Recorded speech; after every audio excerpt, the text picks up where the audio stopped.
അക്സറു അദാബിൽ ഖബരി മിനൽ ബൗൽ, ഖബറിലെ ശിക്ഷയിൽ അധികവും മൂത്രത്തിന്റെ പേരിലാണ്. ശുദ്ധി വരുത്താത്തത് നമ്മളെ സമൂഹം ഏറ്റവും അധികം ശ്രദ്ധിക്കേണ്ട ഒരു വിഷയമാണത്. തിരക്കൊന്നും അവിടെ പാടില്ല. അവിടെ പറയുന്ന നിബന്ധനകളും കാര്യങ്ങളൊക്കെ നല്ലോണം പരിഗണിച്ച് വേണം ശുദ്ധി വരുത്താൻ. ശരീരത്തിന്റെ പ്രകൃതി അനുസരിച്ച് ഓരോരുത്തർക്കും ഓരോ രൂപമായിരിക്കും. ചിലർക്ക് ഒരൊറ്റ ഇരുത്തത്തിൽ തന്നെ മൂത്രം മുഴുവനായിട്ട് പോയിക്കൊള്ളണമെന്നില്ല. അവരൊക്കെ വേണ്ട രൂപത്തിൽ ഇസ്തിബ്റാ നടത്തണം.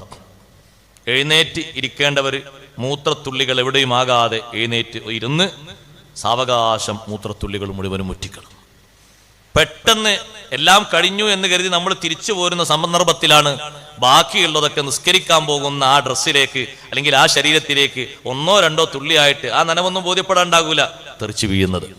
നിസ്കരിച്ച നിസ്കാരങ്ങൾ സകലതും നജസിലൂടെ ആയതുകൊണ്ട് എഴുതപ്പെടാനോ പരിഗണിക്കപ്പെടാനോ പറ്റുന്ന രൂപത്തിലൊന്നും ഇല്ലാതായി മാറും.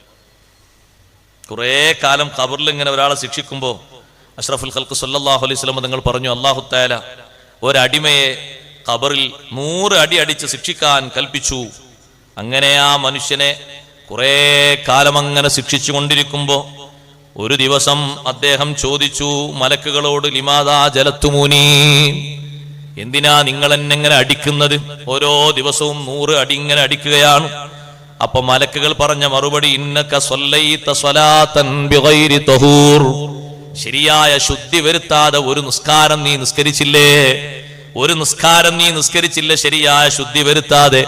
മലക്കുകൾ കൊടുത്ത മറുപടിയിൽ ഒന്നാമത്തത്, ശുദ്ധി വരുത്താതെയാണ് നിന്റെ നിസ്കാരം. ശരിയായ നിലക്ക് നമ്മൾ ശ്രദ്ധിക്കണം.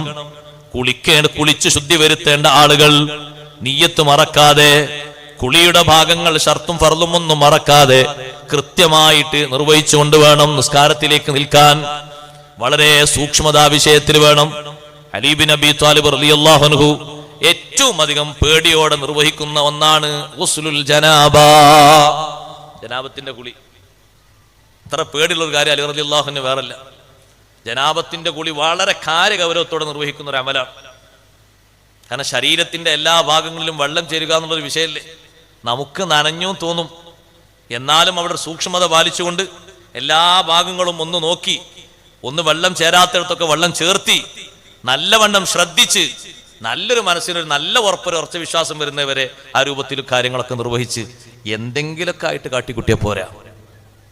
ഉളുവൊക്കെ എടുക്കുമ്പോൾ ഉളുവിന്റെ ഫർള് വീടാൻ ചില ഭാഗങ്ങൾ നിർബന്ധമായിട്ടും കഴുകണമെന്ന് പറഞ്ഞത് അതാ തൊഹൂറില്ലാതെ നിസ്കരിച്ചു എന്നാ പറഞ്ഞത്. നീ എടുത്ത ഉളുവായിട്ടില്ല, കുളിച്ച കുളിയായിട്ടില്ല.